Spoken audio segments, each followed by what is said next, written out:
हैरान की अफसोस होता है कि एडा वड्डा वजीर आजम हो के तुसी कश्मीर को हमने अपने नक्शे में ऐड कर लिया है। एरा मतलब है 3 लाख 3.5 लाख फौजी जो इंडिया का वो साढ़े पाकिस्तान के विच फिर माफी अक चुके हैं। नवाज शरीफ ही चाहिए, उसके अलावा से कोई हल नहीं है पाकिस्तान का। एक बंदे पे साबित अभी तक कुछ नहीं हुआ तो बिला वजह उसे 15 दिन अंदर फेंक दिया जाए, ये कानून है पाकिस्तान का। अपना एहतसाब तो फिर सबको होना चाहिए ना। अपने क्यों छोड़ दिए? अलीम खान को क्यों छोड़ दिया? जहांगीर तरीन को क्यों छोड़ दिया? रातों रात उसे जो है माशाल्लाह बाहर भेज दिया। उसके बाद अपनी बहन अलीमा खान दवाइयाँ महंगी कर दी, 265% दवाइयाँ महंगी कर दी, जो शहबाज शरीफ के दौर में 10 साल तक महंगी नहीं हुई। बच्चा 10वें माह ना चले तो माँ बाप परेशान हो जाते हैं कि इसे चेक करवाएं, कोई मसला तो नहीं है। तो इन्हें तो 2 साल हो गए हैं तो अभी भी परेशान ना हो हम। 5 साल जंगला बस रोते रहे और खुद जो है उधर पेशावर में बना दी और खंडर बन गए और बंद भी हो। बस हमारी जान छोड़ दें खान साहब, माफ़ी दे दें। अच्छा भाईजान, शहबाज शरीफ को 14 दिन की रिमांड पे नैब के हवाले किया गया, क्या कहते हैं उनकी गिरफ्तारी के बारे में? ये सारा नैब ने अजी गठजोड़ है। अच्छा। कुछ उन पर साबित नहीं हुआ, जबकि इन्होंने उनका रिमांड भी दे दिया, उससे पहले रेफरेंस दायर कर दिया। अब ये किस बात पे उन्हें 15 दिन के लिए इन्होंने रखा है, ये बताया जाए। जब रेफरेंस दायर हो चुका है उस पर आगे कार्रवाई चलनी चाहिए। अब तो रिमांड बनता ही नहीं। तो ये सीधा सीधा नज़र आ रहा है कि नैब ने अजी गठजोड़ है। अदालतें भी जो है वो ऐसे फैसले कर रही हैं कि जो पता भी है एक बंदे पे साबित अभी तक कुछ नहीं हुआ तो बिला वजह उसे 15 दिन अंदर फेंक दिया जाए। ये कानून है पाकिस्तान का कि आप साबित कुछ नहीं कर पा रहे उस पर और 15 दिन के लिए अंदर भी फेंक रहे हैं। ये तो काला कानून ही हुआ, इसे कानून तो नहीं हम कहेंगे। जो कोई भी बात है इमरान खान साहब जी वो चोर है, वो डकैत है, इससे आगे कोई बात नहीं है। ठीक है ना, अपनी परफॉर्मेंस है। कुछ दिन ब दिन महंगाई बढ़ती जा रही है। वो चोर थे, वो डकैत थे, आवाम को रिलीफ दे रहे थे। चीनी सस्ती, आटा सस्ता, बिजली सस्ती, बिजली के बिलों में जो है वो रिलीफ मिल रहा था, सब्सिडी। चोर थे फिर भी आवाम खुश थी। और ये नहीं कि ईमानदार आए तो आवाम मरने वाली होगी हुई है। अब आप खुद ही फैसला कर लें कि कौन क्या है। वादे बड़े बड़े और देखें अल्लाह ताला ने कैसा ज़मीन पे मुंह के बल फेंके है कि बहुत बहुत बड़े दावे किए थे तो उनमें से एक भी पूरा नहीं हो सका। दौड़ें लगवाई हैं, हर चीज़ महंगी कर दी है। कोई हाल नहीं है। इनसे लाख दर्जे बेहतर थे वो चोर थे, डकैत थे, लेकिन महंगाई नहीं थी। गरीब आदमी भी जो है वो 3 टाइम की खा रहा था, जो इस टाइम 1 टाइम खाने की रोटी से मजबूर है, जिसे नहीं मिल रहा। लेकिन खान साहब तो कहते हैं कि ये जितनी भी मुश्किलात दरकार हैं ये सारी वजह जो है वो अपोजिशन को देते हैं। वो कहते हैं कि उनकी जो करप्शन थी उस वजह से पाकिस्तान मुश्किलात का सामना कर रहा है। हर चीज़ का ये हल तो नहीं ना कि आप उन पे डालते जाएं। आपको किस लिए लाए हैं? 2 साल हो गए आपको आए हुए, आप अभी भी कहेंगे उनकी करप्शन उनकी, तो ख़त्म करें। उनको आपने अंदर डाल दिया, शहबाज शरीफ अंदर, सारे वज़ीरों को अंदर कर दिया। उसके बाद अदालत ने उन्हें फिर बरी कर दिया, साबित कुछ नहीं हुआ। करप्शन की उन्होंने अंदर चले गए। अब 2 साल से तो आप हैं इक़्तिदार में, अभी भी आप यही बात करेंगे कि करप्शन की तुम लोगों ने क्या किया? खान साहब आपने क्या किया आप बताएं। आपने तो हर चीज़ महंगी ही की, इस चीज़ पे तो नहीं अब चलेगा। वो जो महंगी कर दी वो भी नहीं मिलती। अब 3 साल रह गए यही नारा लगा के वही चोर हैं, वो डकैत हैं। 2 साल हो गए आपको आया, आप भी तो कोई स्टेप लो। आपका काम है अब चीज़ें सस्ती करना। वो तो चोर डकैत चले गए जेलों में, फेंक दिए अंदर। अब भी वो चोर। खान साहब तो कहते हैं मैं चोरों लुटेरों को छोड़ूंगा नहीं, मैं मार भी जाऊँ लेकिन छोड़ूंगा नहीं। हाँ, तो फिर जहांगीर तरीन को क्यों छोड़ दिया? रातों रात उसे जो है माशाल्लाह बाहर भेज दिया। वो आ रहा है, आज़ाद फिर रहा है। उसके बाद जब वज़ीर दफ़ा थे हमारे साहब का, क्या नाम है उनका, परवेज़ हटक साहब, उन पे क्यों नहीं एक्शन लिया? मालम जब्बा केस है, छोटा स्कैंडल है, बहुत बड़ा स्कैंडल है। उसके बाद जुल्फ़ी बुखारी साहब, ओवरसीज़ में कितनी करप्शन की इन्होंने, वो उन्हें भी क्लीन चिट दे दी नैब ने। उसके बाद अपनी बहन अलीमा खान, उनको जो है 60 अरब रुपया कमाया MNST स्कीम से, उन्हें इस्तिस्ना दे के उनका भी पैसा वाइड करा दिया। अपने तो गिरबान में नहीं झांक रहे। अपना एहतसाब तो फिर सबको होना चाहिए ना। अपने क्यों छोड़ दिए? अलीम खान को क्यों छोड़ दिया? उसे वजारत भी दे दी, जबकि ये कहते हैं जी जब किसी पे केस चल रहा हो वो वजारत छोड़ दे, बिल्कुल न्यूट्रल हो।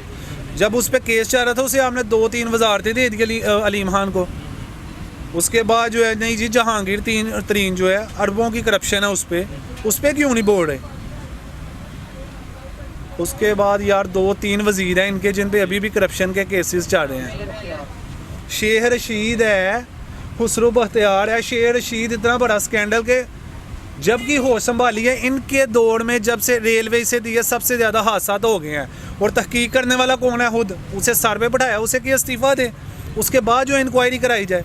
जब खान साहब खुद कहते हैं कि इंक्वायरी तब तक शफाफ नहीं हो सकती जब तक वजीर ऊपर वो ही रहे, तो शेख रशीद को उतार के इंक्वायरी करवाते। खान साहब तो कहते हैं कि पाकिस्तान जो है अभी तरक्की की राह पर गामजन है, पहले से जो है अभी बहुत बेहतर है पाकिस्तान। भाईजान इधर खाने को नहीं मिल रहा, क्या बेहतर है? पैसे दे के हम लोगों को सामान नहीं मिल रहा, क्या बेहतर है? मेरी समझ से बाहर है। आज कुछ रेट है, कल हाँ। कुछ रेट है। एक मामूली चीज़ है जो आज से 2-3 दिन पहले जो 10 रुपए की थी आज 20 रुपए की हो गया, क्या बेहतर हो गया? और दवाइयाँ कितनी महंगी दवाइयाँ महंगी कर दी, 265% दवाइयाँ महंगी कर दी, जो शहबाज शरीफ के दौर में 10 साल तक महंगी नहीं हुई। वो कौन सा ये हालात ठीक करें? हर चीज़ तो महंगी कर दी है। उनका कहना है कि कुछ देर के लिए जो है ना वो हमको मुश्किलात का सामना करना पड़ेगा, लेकिन उसके बाद जो है वो आपको खुशखबरियाँ मिलेंगी। भाई 2 साल हो गए हैं, बच्चा 10वें माह ना चले तो माँ बाप परेशान हो जाते हैं कि इसे चेक करवाएं, कोई मसला तो नहीं है। तो इन्हें तो 2 साल हो गए हैं, तो अभी भी परेशान ना हो हम। अजीब बात करते हैं। चीनी 110 हो गई, 110 रुपए चीनी, और वो भी नहीं दे रहे। तो आटा जड़ा है, आटा 65 रुपए 70 रुपए किलो हो गया है। वो चोर थे, डकेट थे यार, उधर 40-45 रुपए किलो आटा तो मिल रहा था। चीनी 60-62 रुपए मिल रही थी, वो चोर थे। घी का पैकेट लीटर का 100 रुपए का 90 रुपए का मिल रहा था, वो चोर थे। 65 रुपए लीटर मिट्टी का ये पेट्रोल था, अब 110-12 रुपए है। ये माशाल्लाह ईमानदार है और वो चोर थे, और रेट इनकी हुकूमत में ज़्यादा और उनके कम थे। मेट्रो बना दी, 3 मेट्रो को रोते रहे ये 5 साल। मेट्रो जंगला बस जंगला बस जंगला बस, तो खुद क्यों बना दी? वो मेट्रो में उसने बैठना था यार, वो तो जहाज़ों में गाड़ियों में बैठते हैं जाते हैं। मेट्रो किसके लिए है? मेरे लिए, ये गरीब आवाम के लिए। 20 रुपए दे के इसलिए मैंने जो है शादरा से गज्जूमता तक जाना है। शहबाज शरीफ ने तो नहीं बैठना, वो तो अपनी गाड़ी में बैठेगा और चला जाएगा। किसके लिए किया? गरीब आवाम के लिए किया। और आहर क्या? वो थूक के चाटने वाला हिसाब। 5 साल जंगला बस रोते रहे और खुद जो है उधर पेशावर में बना दी और खंडर बन गई और बंद भी होगी। अव्वल तो पूरी नहीं थी हो रही और अब तो करप्शन ही इतनी है कि उसे बंद कर दिया गया। ये इनकी स्ट्रेटजी है, ये पॉलिसी है, ये इन्होंने ठीक किया है कि बना के और उसे बंद कर दिया। कोई काम तो इनसे ढंग का हो नहीं पा रहा। तो क्या इन्होंने किया, कोई बताएं तो सही। इनसे बेहतर तो वो थे, ये तो उनके बनाए हुए मनसूबों को बंद कर रहे हैं। उनकी मेट्रो बसें बंद कर रहे हैं, उनकी बनाई हुई चल नहीं सकी। हाँ, शहबाज शरीफ साहब ने चली हुई पिच नवाज शरीफ दे के गया कि बस आए और आराम से। यार 2 साल कुछ ना करता, उन्हीं कामों को जो रिवाइंड करता रहता जो उन्होंने शुरू किए हैं, तो आज किधर से किधर पहुंच जाता। लेकिन ये 3 साल से वो चोर हैं, वो डकेट हैं, ऐसे तो नहीं ना काम चलते। आपने क्या किया? वो चोर है डकेट हैं, तो आपने तो वो चोर डकेटों से भी बढ़ के महंगाई कर दी। खुद ही कहते हैं जी, जब वो क्या कहते हैं बिजली का बिल बढ़ जाए, जब वो टैक्स लग जाए तो हुक्मरान चोर है, जब महंगाई हो जाए तो हुक्मरान चोर है। तो अब तो हुक्मरान आप हैं। कितने पैसे यूनिट बताते? 10 रुपये बार 17 रुपये यूनिट पड़ रही है बिजली की। तो क्या गरीब आवाम क्या कमाए और क्या खाए? अल्लाह ही बचाए इनसे, अल्लाह माफ़ी। अक चुके हैं, नवाज शरीफ ही चाहिए, उसके अलावा से कोई हल नहीं है पाकिस्तान का। नवाज शरीफ बेस्ट ऐसे है। एक काम उन्हें गलत किया है नवाज शरीफ ने कि कश्मीर का मसला नहीं और आए दिन बार्डर ते हमले होंदे सन। ਇਹਦੇ ਆਉਣ ਨਾਲ ਇਹ ਹੈ ਕਿ ਕਸ਼ਮੀਰ ਦਾ ਮਸਲਾ ਉੱਠ ਪਿਆ ਤੇ ਬਾਰਡਰ ਤੇ ਕੋਈ ਥੋੜਾ ਹੌਸਲਾ ਹੋ ਗਿਆ। लेकिन मसला गल उठान नाल नहीं होंदा, तकरीर करन नाल मसला हल नहीं होंदा। इन्हें तकरीर की थी, इंडिया काबज हो गया। उन्होंने दे दौर च काबज नहीं होया। इस टाइम उन्होंने उन्होंने कश्मीर को अपनी रियासत कहता है। उस तो बाद जी की है जी, मैप बनाता है। ये देखे जी, नया मैप बना दिया, कश्मीर हमने अपने मुल्क में ऐड कर लिया। अजीब अजीब जी गल्लां ने कि हैरानगी अफसोस होता है कि एडा वड्डा वज़ीर आज़म हो के तुसी कश्मीर को हमने अपने नक्शे में ऐड कर लिया है। एरा मतलब है 3 लाख 3.5 लाख फौजी जरा इंडिया का वो साढ़े पाकिस्तान के विच है। फिर वो तो हमारे पाकिस्तान में ही आ गया ना। इसका मतलब है पाकिस्तान पे भी वो काबिज हैं। अजीब अजीब बातें, अजीब अजीब मंतकें। खुशखबरी देता हूँ जी, मुबारक हो कश्मीर का नक्शा। ये क्या है?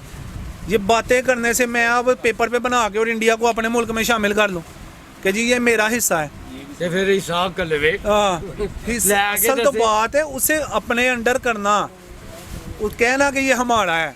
अब वो भारत के फौजी जो हैं, ऐसे तो हम गुलाम हैं, फिर उनके मेरे ख्याल से जब कश्मीर जो है हमारे मैप में आ गया तो 3.5 लाख फौजी भी उनका कश्मीर में ही है, उसका कौन जवाब देगा? फिर हम गुलाम हुए ना, कश्मीरी भी गुलाम है, आहिस्ता आहिस्ता हम भी गुलाम हो जाएंगे। 3.5 लाख से 5 लाख फौजी आ जाएगा, वो सारे हम पे काबिज हो जाएंगे। बातों से हाँ सब कुछ नहीं होना, अमली काम करना पड़ना है। चोर डकैत खुदा के वास्ते छोड़ें, सब जेलों में है। अमली कुछ करके दिखाएं गरीब आवाम को, और फिर कहते हैं जी गरीब आवाम है उसने तो बोलना ही है, तो गरीब का जाके इंटरव्यू लेते हैं तो वो उसने तो कल्पना ही है। तो आप तो आए गरीब का मैंडेट लेके हो कि गरीब को जो है बेनिफिट देंगे, तो आप वो चोरों डकैतों को, ये शुगर माफिया को रिलीफ देते जा रहे हो, और फिर कहते हो कि गरीब बोले ना। गरीब नहीं तो बोलना, 2 खाता था 1 कर दी। आपके वजीर कहते चलो जिधर 2 रोटी खाते थे 1 खा लो। अजीब शर्म वाली बात है यार, तुम लोग 2 की 3 करने की बजाय हमारी 1 भी छीन रहे हो। 1 खाते हो तो आधी खा लो। बाकी अल्लाह पाक इनसे जान छुड़ाए, अक चुके हैं, बस हमारी जान छोड़ दें। खान साहब माफ़ी दे दें, बहुत हो गया। और इसका हल जो है बस नवाज शरीफ है, मियाँ नवाज शरीफ, उसके अलावा कोई हल नहीं है।